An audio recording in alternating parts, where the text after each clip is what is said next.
For the last time, Walt, please let me go. Nuts. Then it has to be this way. Hap, no, drop that gun. I'm sorry, Walt. Very sorry. I've known all along you had to die tonight. But I didn't know. I killed you. Midnight, the witching hour when the night is darkest, our fears the strongest, and our strength at its lowest ebb. Midnight, when the graves gape open and death strikes. How? You'll learn the answer in just a minute in The Man Who Died Yesterday.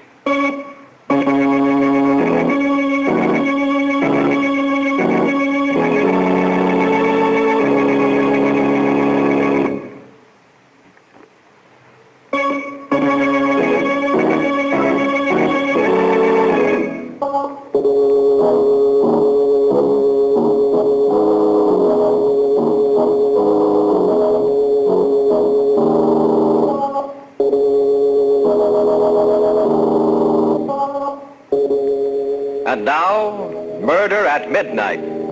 Tales of mystery and terror by radio's masters of the macabre. Our story by William Norwood is The Man Who Died Yesterday.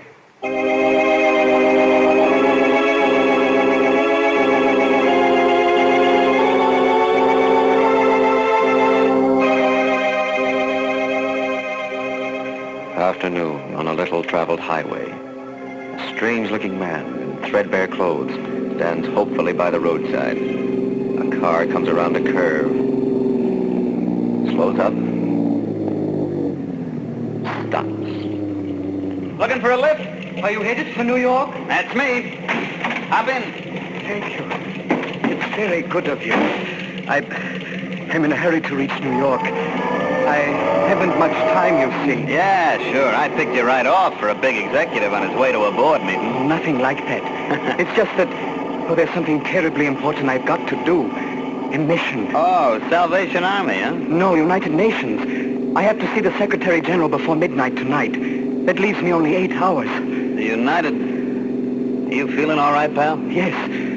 I was sick, but I'm feeling fine now. You don't look so good to me.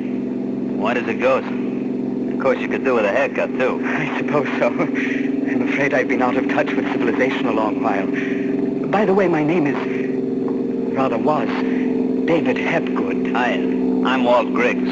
Can't you drive any faster, Walt? We've still got a long way to go, and... well, I'm worried about this part of the road. There's going to be a rock slide and... Rock slide? Oh, you mean those signs? That's nothing to worry about. They put them up on... What the... It's all right. Keep going, Walt. We got through safely. Yeah, but there was a rock slide, just like you said. Of course, but... How did you know? I can see ahead, Walt. See into the future for 24 hours.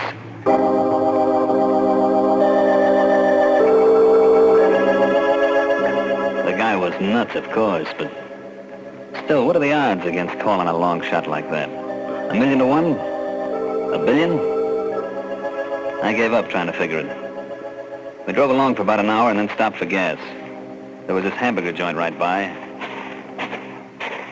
Where are we going, Walt? Grab a bite. Oh, but there isn't time. I've less than 7 hours now, and by midnight We gotta gas up anyway, and I'm hungry. Come on, Hep. Hiya, fellas. Hello, sugar. Sit down, Hep. What'll it be, boys? Hamburger for me, sweetheart, with onions. What's yours, Hep? I'm not hungry. Oh, busy with your speech for the United Nations, huh? Well, I'll just read this racing form while you're thinking. Racing form? Sure, I play the G's all the time. Got some important dough on today's meet. $50 on Alistair to win in the 6th. Alistair? Yep. I'm afraid you'll lose your money, Walt. What? Don't kid me. Alistair's a hot favorite. It's going to be a walkaway. Marble the Third won that race. Marble? What are you nuts? He's a rank outsider. 100 to... What do you mean won the race? It hasn't been run yet. Hasn't it? I didn't know. Look, wait a minute. Sweetheart. Yeah? You think you can get the races in the radio? Oh, sure. It's all tuned in. A lot of our customers like to listen. Walt, we can't waste time like this. Who can think about a horse race? I can. Remember my $50. What? For the great race. The crowd is going wild with excitement. They're around the bend now, coming into the straight. Alistair is out in front by 2 lanes. The rest of the horses bunched. Alistair is going strong. Atta boy, where's your marble, Hap? Wait. Entering the last stretch now. It's a walk away for Alistair. Easy. 4 lanes ahead and no challengers. Wait a minute. Alistair stumbles. Can't regain stride. He's down. What? The jockey's going clear, but Alistair is... The other horses have gone past.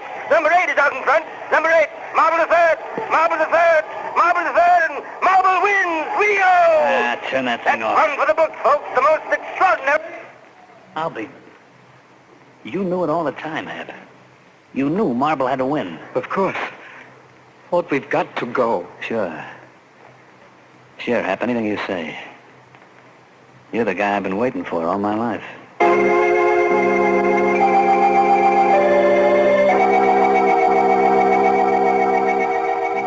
I didn't need no more figuring to tell me Hap was a gold mine. And I had him first before anybody else could get their hooks into him. The only thing that worried me was the way he talked. All this about midnight, not having much time. I had to use him while I had him, even if it meant taking chances. So while we drove, I worked on a plan. Walt, we've left the New York Road. The signs are pointing the other way. I know, I'm taking a shortcut through a town called Hasek. Hasek? Yeah. That name mean anything to you, Hap? Hasek? Think hard. Let me see. There's going to be a hold-up there tonight at the factory. 2 men involved. They steal the week's payroll, $10,000. 10 grand, huh? They get away with it? There's a chase, but they shake off the police. Great. Couldn't be better. Why? We're the 2 men, Hap. You and me. What? No, Walt, no, I'm not a criminal. And I've something else to do with what little time I have left. You're coming with me, Hap. Maybe this'll convince you. The gun doesn't frighten me. Stop the car and let me out. I've got to get to New York. All right, look, I'll make a deal with you. You come with me on the stick-up and I'll drive you straight through to New York without stopping. Are you on? But I can't, Walt. My message concerns the whole world. The only way you'll get to deliver it. Well, if it is the only way, all right. There's something more I've got to tell you, Walt. What's that? We leave a dead man behind. It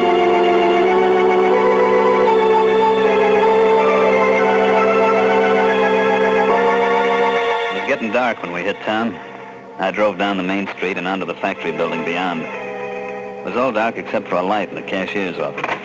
Hap and I went in. There was a guy sitting at a desk. Who are you? What do you want? The 10 grand in that safe. This is a stick-up, brother. You're crazy. There's no 10... Open up. I'll do the talking. I warn you, men. You'll be caught with... Shut up and start turning that dial. All right. I guess you win. Come on, snap into it. I'm doing the best I can. That's it. Now hand out those greenbacks.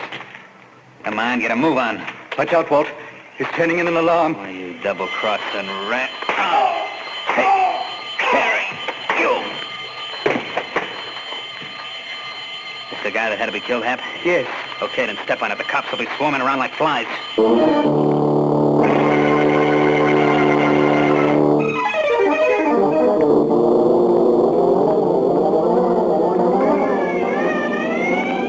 They're gaining on us, Walt. Can't go any faster. I'm down to the floorboards already. They'll start shooting soon. You sure we get away? There's no slip-up? No. We get away all right. Good. Where did they get you, Walt? I am. What do we do, Hap? Keep driving till we hit that bend in the road. Yeah? There's a clump of willows around the corner. Pull in there. Okay. Here goes. Start the lights. Off.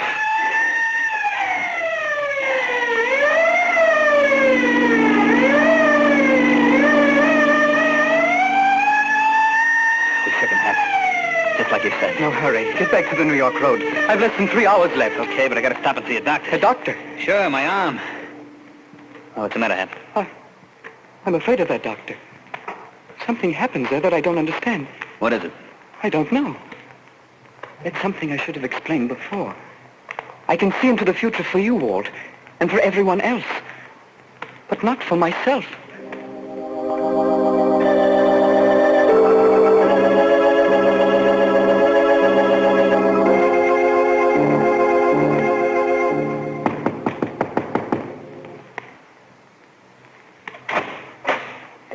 You the doctor? What can I do for you? Oh, my arm. I had a little accident. I was cleaning my gun and went off. Come into my office. Okay. And this man? He's just a friend of mine. Nothing the matter with him. I don't agree. Looks much sicker than you do. No, doctor, really. Your face, it's the color of... No, I'm all right. Believe me. Please hurry with my It'll friend. only take a second. Just get my stethoscope. Let's quit kidding around, Doc. I'm the one that... Quiet.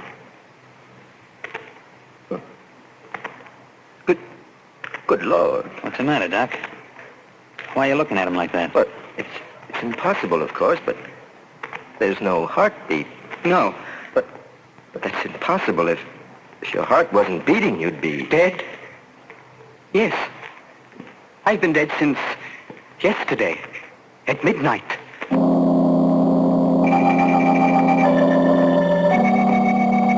Staring at him, at the living corpse of the man who died yesterday, Walt and the doctor draw back in horror. Just who is David Hapgood? Perhaps we'll know when the clock strikes 12 for Murder at Midnight.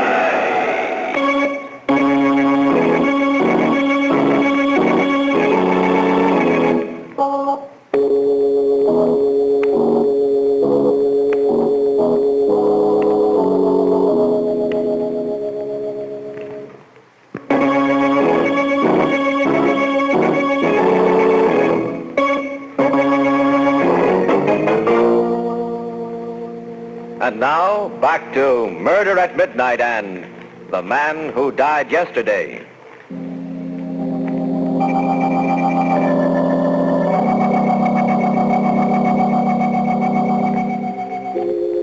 The goose pimples were standing out on me. Here I'd found the guy, been with him for hours through a hold-up and a killing. And now I was hearing from his own lips that he was dead. It gave me the creeps. I wanted to take it in the land, but instead I was froze to the floor. I heard the doc saying... You've been dead since yesterday? Yes, doctor. But that's impossible. There must be some explanation, some obscure heart condition. There is an explanation, but not that kind. You see, I was cheated out of 24 hours at the time of my birth, and I'm just making up for it now. How do you mean? This will sound fantastic to you, but nevertheless it's true. I was born on a ship crossing the international date line. I started coming into the world during the last moments of a Friday and finished up early on Sunday. So I skipped a whole day of my life. I've always been living 24 hours ahead of myself. But that's shit. Gospel, Doc. He can call the turn on anything like he was reading tomorrow's paper.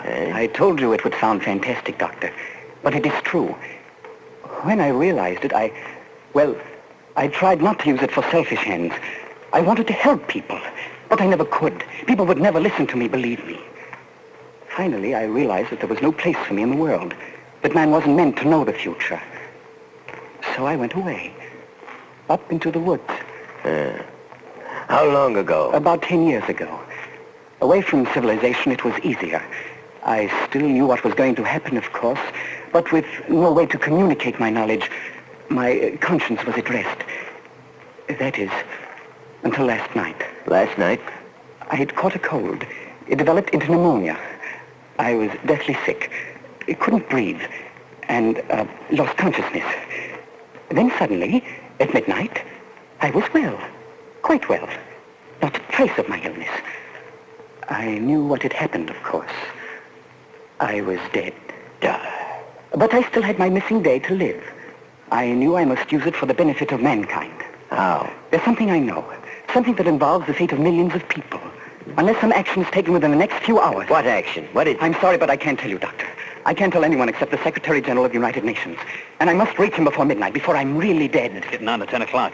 Now do you understand why I'm in such a hurry? I'll say, let's get going, Hap. Never mind about my arm. That can wait. No, listen to me, Hap. You can't leave. What? As far as your being able to read the future is concerned, well, it doesn't matter whether I believe that or not. But that heart condition of yours, that's something unique in medical history. Now, you've got to let me take you to a hospital where it can be studied properly. Lay off that stuff. I'll phone for an ambulance. Stay away from that phone. He's mine. Yours? But do you realize what this can mean to science? Don't give me that talk. You just want to grab him off for yourself. Nonsense! Stop it, both of you. I don't belong to anyone. I'm not a specimen to be examined. I've got a mission to perform for all of civilization. I've got to get to the United Nations before... Now, no matter how you've been deluding yourself, young man, you're terribly sick. I'm going to phone the hospital. Okay, you asked for it. I must get away from here. Hap, come back here. come back here. Okay, if you're dead, it won't hurt you, and if you're not... Oh! Holy smoke. That bullet went right through you and only knocked you down. Let go of me, Walt. You tried to run away, huh? I've got to get to New York. Nothing can stop You're me. coming with me, Hap. I got plans for us as long as you last. You've got your 10,000. What more do you A want? chance to run it up to 100,000 and we can do it. I know the place and you can call the But cards. there's no time. I'm figuring on only a couple of hours. That's plenty. Listen, Walt. I'm asking you for the last time. Let go. Do a decent thing for once in your life. Nuts. What I'm trying to do, it's for you as much for millions of others. I never gave a cuss about the others, and I'm not starting now. All right, Walt. Then it has to be this way. Hap, drop that gun. Oh! I'm sorry, Walt. Very sorry.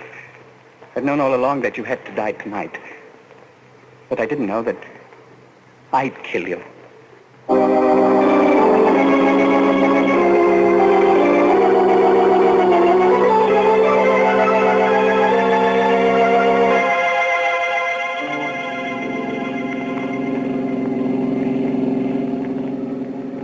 Kind of a silent type, ain't you?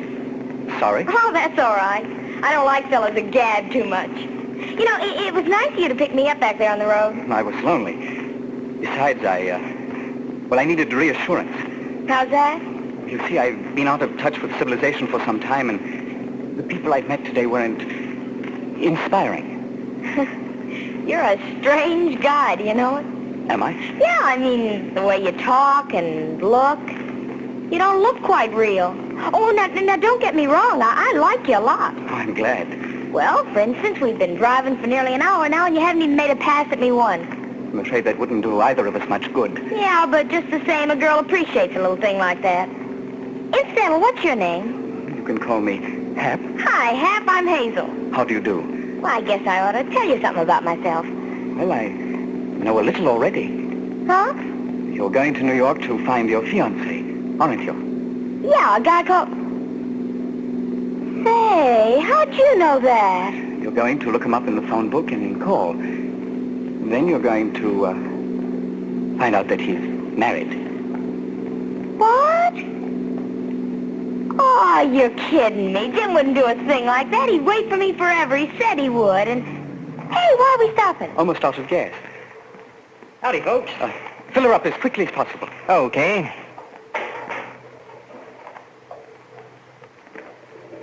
How far to New York from here? Well, you ought to be at George Washington Bridge in about 10 minutes. Fine. You folks hear about all the excitement on the highway? No, what happened? Well, the cops are looking for a crazy killer. Murdered 3 people. One was a stick-up, and the other 2 was a doctor and his own sidekick. Oh, what's he look like? Well, according to the radio, he's got a chalk white face, a mop of hair that looks like it hasn't been cut in weeks, no hat, and... What's the matter, Bud? What are you staring at? Your friend, I gotta get something out of the office. I'll be back in a minute. He's going to phone the police. This is your chance to get out, Hazel. Oh, no, I'm staying with you, Hap. Now, you better get moving and keep moving.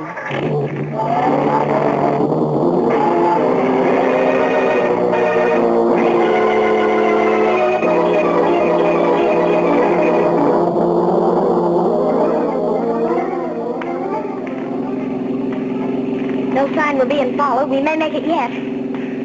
Are you frightened, Hazel? Being with me? I guess I should be, but I'm not. Thank you. Somehow I can't believe you're crazy. If you killed anyone, you knew what you were doing and you had a good reason. Thank you again. You don't know what that means to me. Have people always been scared of you, Hap? Most people.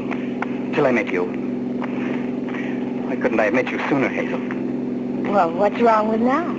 It's a little late. Not for me. You honestly mean that? Sure. Well, then perhaps it's going to be all right after all. Perhaps we'll meet again. What do you mean? I didn't mean to tell you this. Perhaps I shouldn't now. It may cause you pain. Go ahead, I can stand it. After you call Jim your fiancé and find that he's married, you start across the street in a daze. A taxi is driving too fast and... It's got my number on it, huh? Yes, I'm sorry. And yet, in a way... What did that sign say, Hazel? George Washington Bridge, 2 miles. Oh, I'm going to make it. There's still time. The Secretary General is in his home. But let me in when they hear my message. I'll have most of an hour with him. It's not quite 11 yet. 11? Hey, your watch must have stopped. What? Look, there's a clock on the building. Where? Up to the right, there. 3 minutes of 12. Oh. What's the matter, Hap? Oh, I can't make it. Oh, I've lost. Unless... a telephone. There's still time for that. Well, why are you stopping here? There's no phone. In that house, the family's all in bed upstairs. There's a telephone in the parlor. But the door's sure to be They've locked. forgotten to latch the parlor window. Hey, how do you know all these things? Never mind now. Goodbye, Hazel. But I'll be waiting here. No, you better start down the road. The police mustn't find you. But when you come back, I'll be here. I won't be back, Hazel. This is goodbye. For keeps. But you've got to come back. You've got to.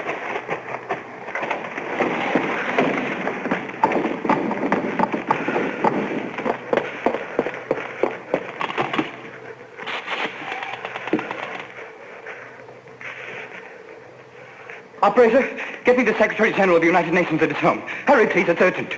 Hello? The Secretary General, please, it's terribly important. No, I've got to speak to him personally. Midnight. Hello? Will you get him for me? There's no time left and... never mind. I'll tell you. It's about...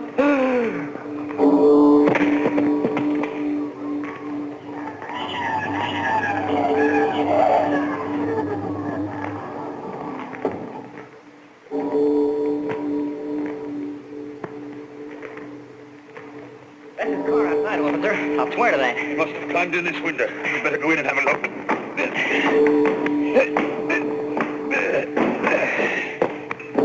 There was a girl with him when he left my gas station. She ought to be around. Where's the light? Here. There he is, on the floor. And he looks... He's dead, all right. No wonder. Look at that hole in his chest. Wait a minute. There's something funny here. That wound never bled. Huh? The only way that could happen is if he was dead before the bullet hit him.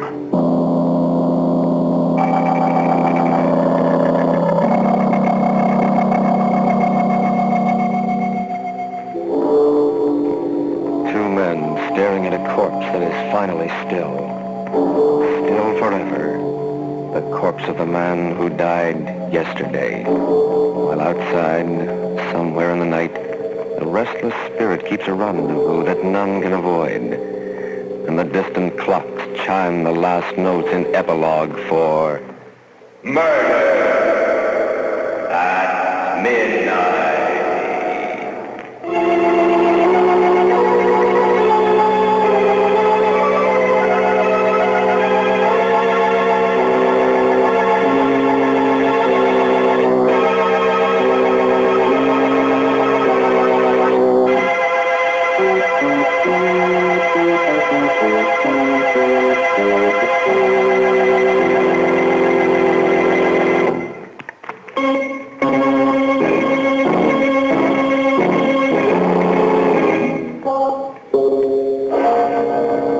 Remember to be with us again when death brings time to a full stop and the clocks strike 12 for Murder at Midnight.